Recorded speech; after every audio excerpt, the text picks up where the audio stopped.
May I come in, sir? Yes, please, Aditya. Thank you, sir. Good evening, sir. Good evening. Aditya, please come. Thank you, Please sit down.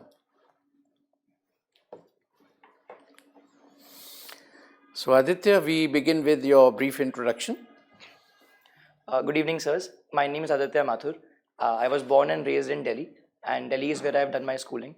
I went to law school in Patiala, that is the Rajiv Gandhi National University of Law in Patiala, Punjab. Other than that, sir, I'm already in the government service. I'm currently in the Indian Revenue Service Income Tax, and my hobbies include playing the piano, reading fiction novels, and listening to the Hindi songs of Mr. Kishore Kumar. Great. So, Aditya, you are from Delhi. Can you analyze the law and order situation in Delhi? You know, giving the reasons why Delhi is considered to be said to be an unsafe city, especially for women, and it may not be the metro effect because other three metros are considered to be very safe cities. What exactly ails Delhi? So there could be several reasons for this. I'm sorry, sir. One of which could be that Delhi is a very large city, and because it is the capital, so there are a lot of people here, and because of that, that creates issues of law and order. And when it comes to women's safety, we've seen that the image that Delhi has gained after the very infamous and very sad Nirbhaya gang rape case, the spirit has lingered on, and even the statistics state that Delhi continues to be an unsafe place for women. So the reasons could be, let us say that there are many dark spots in the city where the street lights are not working, and often when women are going to school. Do you see any flaw in the governance? Like, would you relate this kind of unsafe governance, or maybe governance is flawed because there is a dual control. You know, the elected government doesn't have law and order in its fold. Somebody else is looking, they are blaming each other. Most of the time it has been happening. Maybe now it is not happening. Do you think when there is a dual control, there is no single line? Can Sir, that be one of the reasons? Sir, it could be a possibility, but I would not necessarily ascribe it to a dual control, because an elected government is in Delhi, the state government, and an elected government is also at the center. And both, I'm sure, want women's safety. So even if we give law and order to the Delhi government, that might not necessarily by itself solve the law and order issue in the capital. Aditya, you have done law. Yes. You have also mentioned that you have done some parliament debate, in your while doing LLB.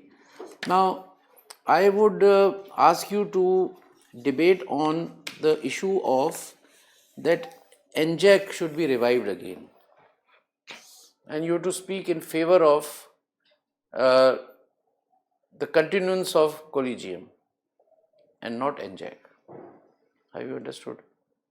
So, sir, should I speak in favor of the NJAC or in favor of continuing with the You should speak in favor of collegium. You should say that NJAC is not very relevant today. So, there can be two lines of argumentation here. One is the benefits of the collegium, and second is the pitfalls of the NJAC. So, when we speak of the benefits, I think they are fairly obvious in the sense that because judges are appointing judges, so it leads to some form of insulation from the executive, and that allows, in my opinion, for some degree of independence, which is the hallmark of the Indian Constitution. So that's number one, sir. Number two, because the proceedings are not necessarily in the public domain, and the minutes are not being released of what is being discussed. I think it also leads to some measure of secrecy, which is important, because if you release all of those details in the public, it is possible that they would be sensationalized in the media or by the political class of people. So that also is a good thing, because it means that judges are not necessarily swayed by public emotion. All right. That's number two. My last question on political science. India is passing through a situation where coalition governments, are there, whether the center or the states. Now tell me, India has had single rule government, single party rule also. Which do you think is good for India's development or to maintain its democratic, structure better? A coalition government or a single party government?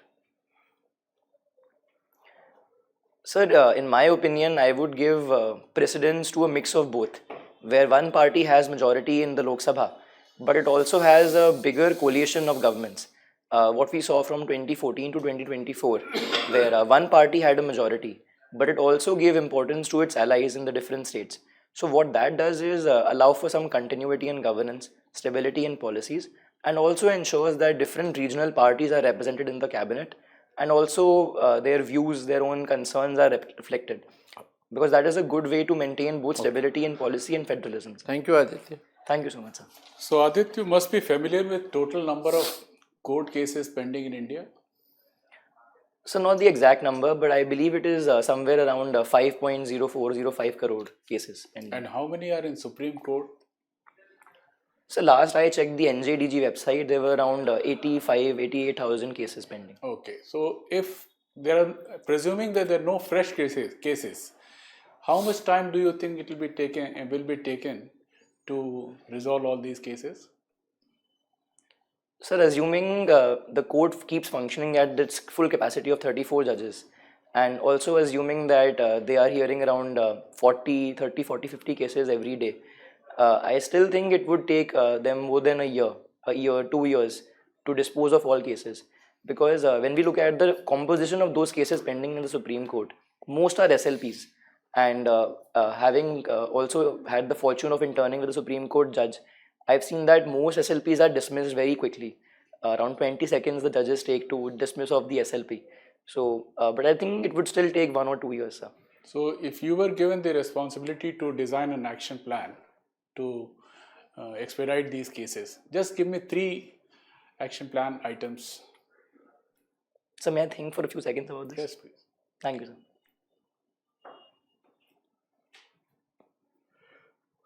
Yes, sir. The foremost of which I would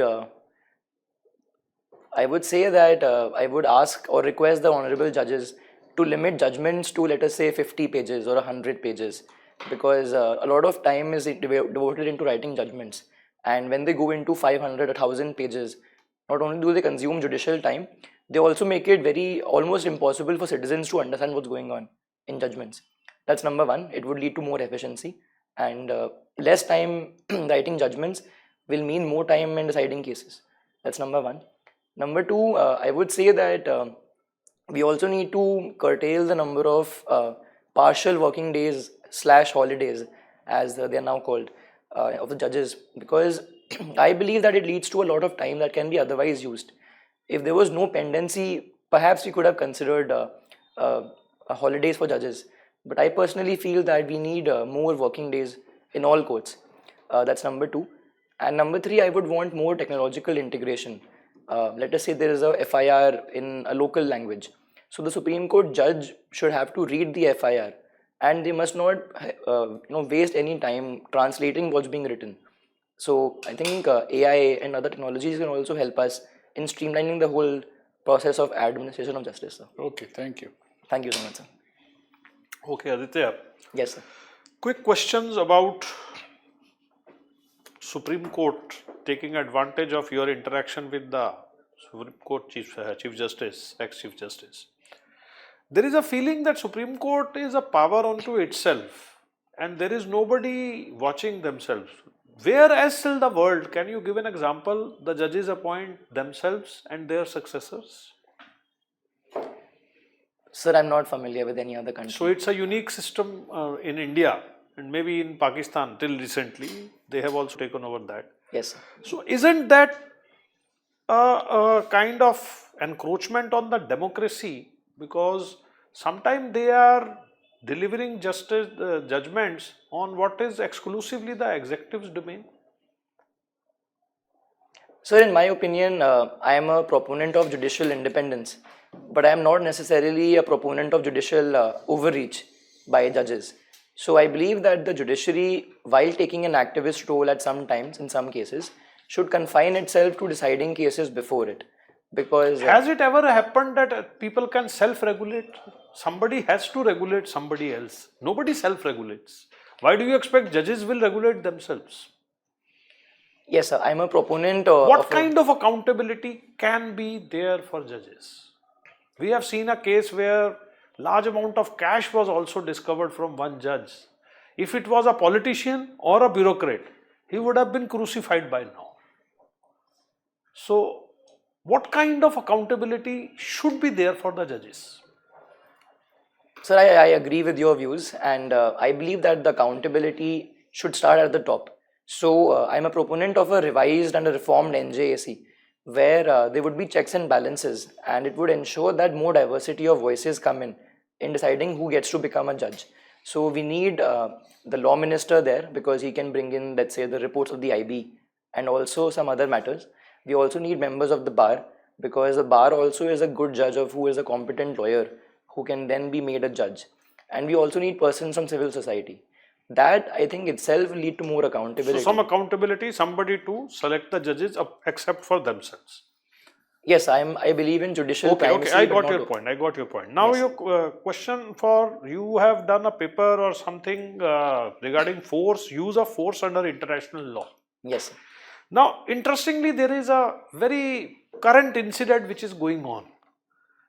You understand which incidents I am referring to? Use of force under international law is being debated by use of force by US recently. In which context? Can you tell me?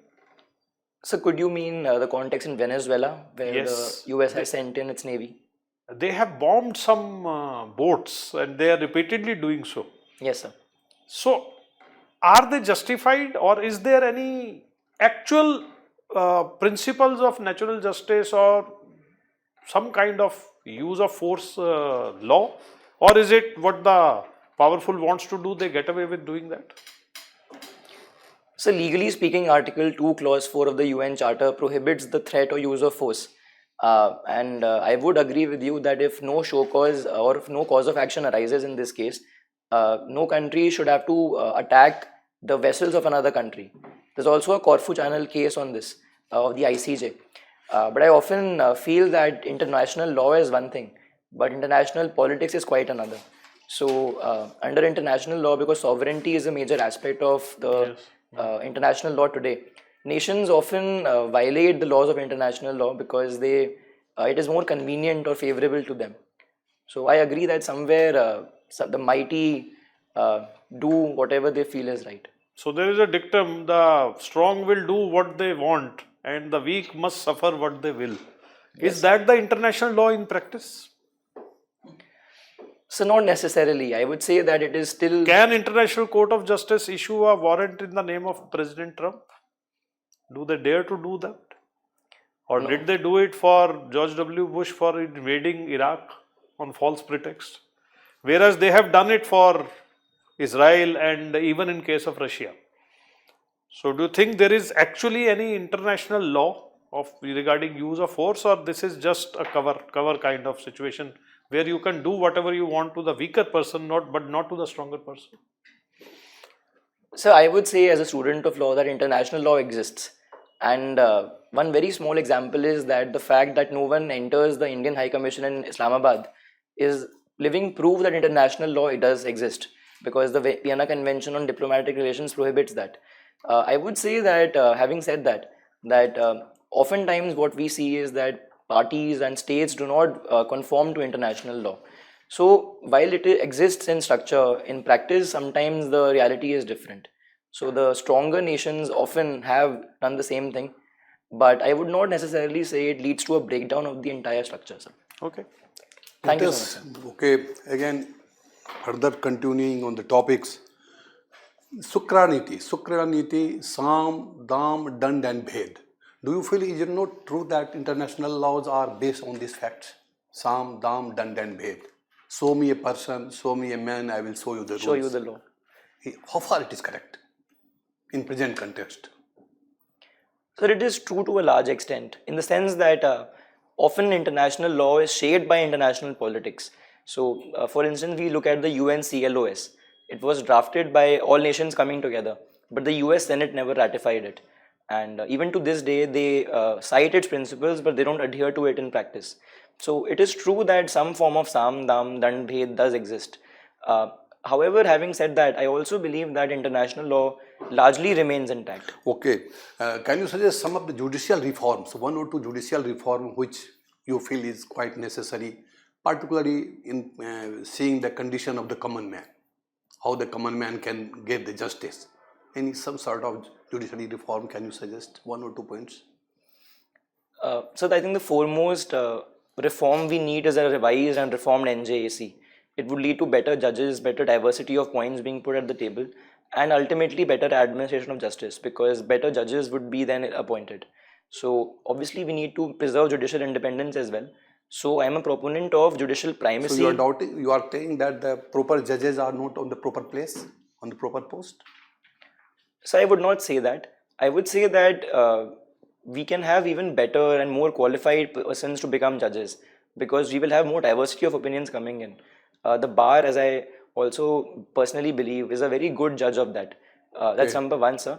Preserving judicial primacy in appointments, but not ensuring judicial exclusivity in appointments. Okay. That's my opinion, sir. Okay, mercy killing have been discussed internationally and in our country also. What's your view?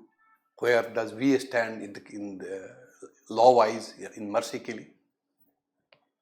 Sir, insofar mercy killing is concerned, India only recognizes passive euthanasia, because Section 309 IPC earlier criminalized suicide. But after the common cause case in 2018, the Supreme Court has laid down elaborate and somewhat arduous guidelines on when you can actually provide passive euthanasia. For instance, withdrawing life support. Okay, my last question. What do you think is better for India, the strong neighbors or weak neighbors? Neighbors means neighboring countries. What do you suggest is better for India? So I would say that economically strong neighbors is good for India, because it would lead to more cross-border trade. And I think I also read that South Asia remains the least trade integrated nation in the region in the world. So it would lead to more prosperity. And in the past also, the Himalayan passes were used for cross-border trade. So economically, we need better, more stronger nations. So that is true for Pakistan also? So I would rather see a economically strong Pakistan than a military strong Pakistan, because they would also, I think, then focus on their own economy instead of focusing on destabilizing parts of India. Okay, that's all from my side. Thank you so much, sir. Aditya, I would like to know your thoughts about creating All India Judicial Service.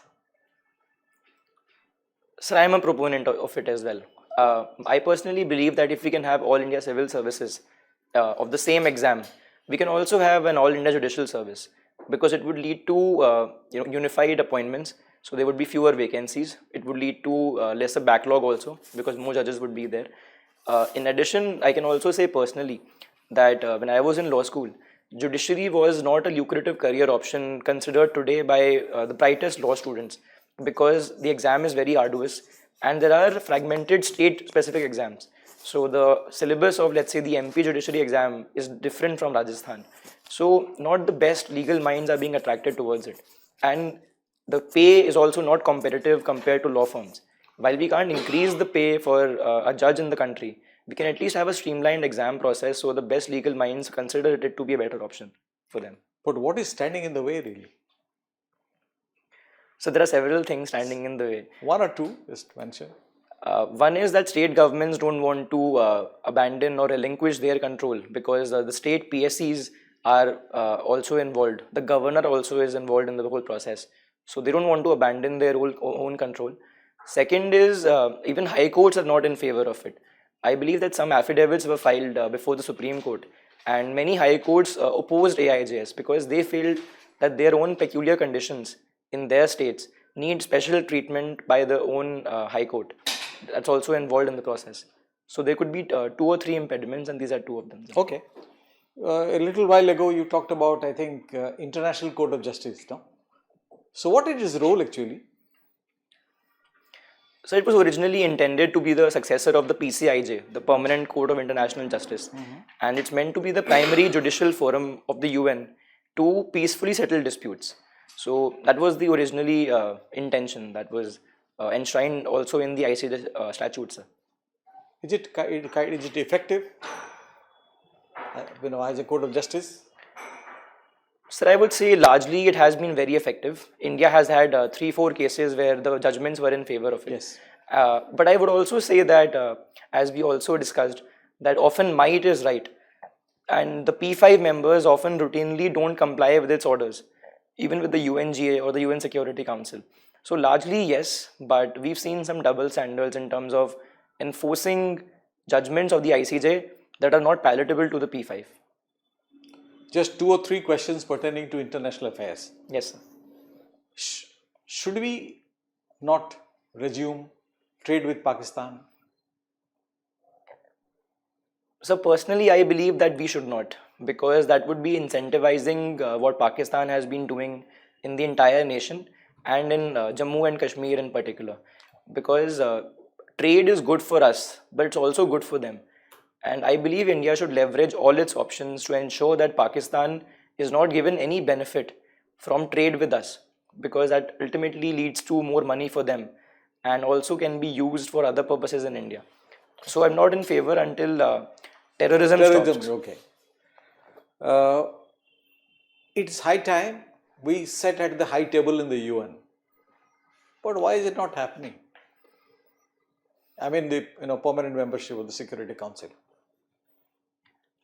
So there could be several reasons here. One, I think, is the foremost, which is opposition by China, which is the P5 member. I don't remember the exact article number, but the UN Charter dictates that the P5 members must agree to any expansion in the Security Council.